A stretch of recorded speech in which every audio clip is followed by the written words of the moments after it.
Chapter 5. 6 weeks.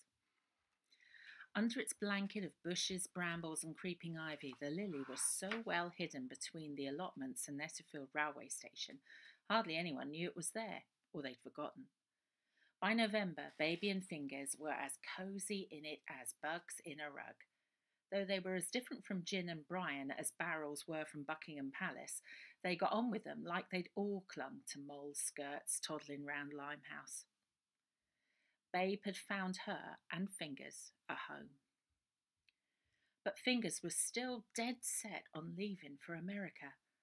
Her first lot of Netterfield pickings was so plentiful she needed more than her skirt to carry them. So in the sack she'd brought back to the Lily after that first burgle was a calendar.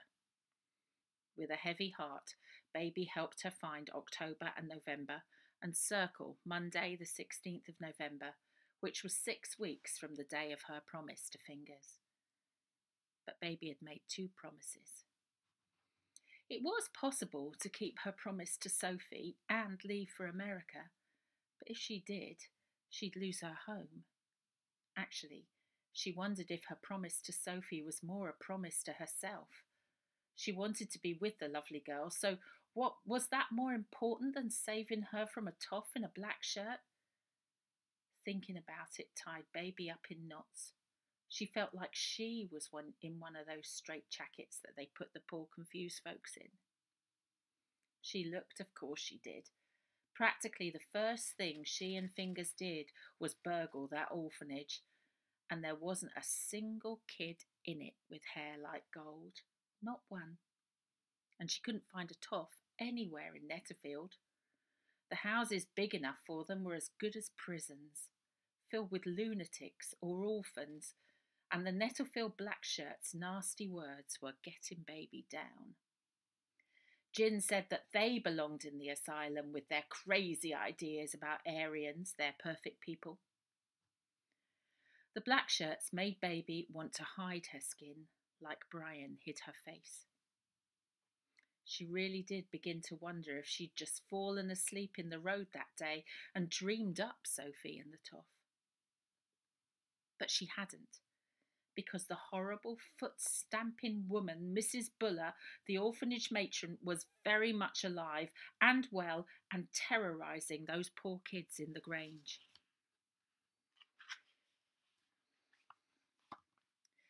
Monday, 16th of November, dawned soggy and cold. In the Lily, Baby sat at the table like she was waiting for the hangman. Outside the sky was a murky grey, and water dripped from the ivy covering the windows, though inside a pan gurgled on the stove and a fire blazed underneath it. Brian, with her hair brushed and clipped to one side, stirred the pan with a big wooden spoon. "No lumps!" Gin slithered across the mattresses, wrapped in a quilt. Brian peered into the pan, sniffed and agreed. "No lumps." "You're doing jolly well." Brian seemed to grow an inch taller. "My dad used to make it for me, didn't he?"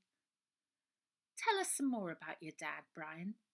Baby leaned across the table and rested her chin on her hand, hoping for a story, something to help her remember her time with these 2 girls. "He read all those books." Brian pointed to the piles on the cupboards. "He liked the ones about the stars the best. And he liked it here because he could do his calculations with no one minding him." "Until they did," said Gin.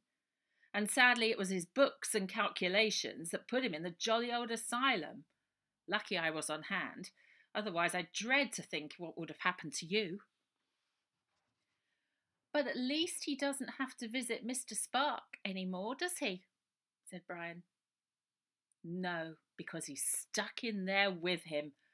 I think the porridge is ready now, darling." Gin stood up, dragging the quilt across the rug, and helped Brian put the pan on a mat of old newspapers on the table next to a tin of golden syrup and a jar of bramble jelly. Soon after they arrived, Baby and Fingers had learned that the true owner of the Lily and Netterfield Grange was a Mr. Abel Spark. It wasn't his idea to turn the Grange into a horrible orphanage, but as he'd already been stuck in Netterfield Lunatic Asylum for years, the decision was out of his hands. Gin waved the porridge spoon more or less in the direction of the orphanage. That sneaky door into the Grange that Fingers uses was one of Abel's improvements. Before the town decided he was bonkers, that is. By the way, where is she? The door flew open, and Fingers dripped on the mat. Her face glowed with excitement. I've got something to show you. We can all go. Where? Where can we go? Asked Gin. She means America, doesn't she? It warmed Baby's heart how Fingers understood how hard it would be to leave Gin and Brian. Brian dropped her spoon on the table and the colour faded from her cheeks. I can't leave my dad. Darling Fingers, it would be a marvellous adventure and we'll miss you terribly, but I can't leave Brian. But Fingers wasn't listening. She'd already turned on her heel and in the drizzle-soaked clearing shouted, Are you coming to see or what? I'd better find out what it is. Baby got up from the table, unhooked her silk jacket and put it on. We'll come and say our goodbyes before we set off. With a heart of stone, she followed Fingers through the bushy tunnel, all twiggy and leafless now, and across the muddy allotments. Baby eventually caught her up on the corner. Baby eventually caught her up just before Old Man Winter's greengrocery on the corner. Today wasn't the day for getting nabbed by him, so they marched past with their hands in their pockets and crossed over the street to the church. Netterfield was quiet for a Monday morning. Shop awnings were out, but the displays underneath were covered with tarpaulins. What is it? Just tell me, called Baby. But Fingers marched on past the church hall, past the Undertaker's with its marble headstone in the window, and stopped next door, outside a travel agency advertising luxury cruises in its window. You haven't burgled the bank, have you? Asked Baby. No, look. Fingers pointed at a poster for the newest, most famous passenger ship on the ocean, only launched a few months ago. It was for the likes of royalty, prime ministers, film stars. It was practically brand new. The Queen Mary? What are you thinking? Baby felt her face screw up like Fingers did when she thought someone was talking a load of rubbish. You ain't looking. Fingers pointed to the poster that said, Southampton to New York, tourist class, £10. How do you know what it says? Asked Baby. She could read good enough, but Fingers never sat still enough to learn. Not what it says. Look. The travel agent, a youngish man in a tight collar and wearing wire spectacles, peered at the two girls through the glass in the door. Baby looked. The poster showed a posh lady in fashionable clothes standing by a pile of trunks next to a ship at the docks. They'd be easy as a sack of spuds. What do you mean? To burgle? Yeah, what do you think I meant? There'll be loads of 'em stacked up, waiting to get loaded into fancy rooms. Much better than hiding in a barrel down at the bottom of a ship. Fingers grabbed Baby's sleeves. She wanted us to go. She was right. Mole had, and Baby had promised. That Blackshirt toff had disappeared into hell and taken Sophie with him. Baby had tried to find her, hadn't she? What else could she do? I suppose we've done our best, said Baby aloud, but it was like a skewer through her heart. Fingers' face was all smiles. Baby had never seen her so bright. When she thought back to when they were little uns, when she remembered, it was only her and Fingers. Baby owed it to her sister. Though it made her feel like jelly, like two jellies balanced on top of one another, she knew that they should go. Fingers had turned back to the window, and ignoring the tight-collared, thin-lipped travel agent squinting down his nose from the inside of the shop, she pressed hers against the glass again. The travel agent flipped the sign on the door to close. Other shops were shutting up early too. The rain was bad for business. Next door, the deathly dim light in the Undertaker's window went out.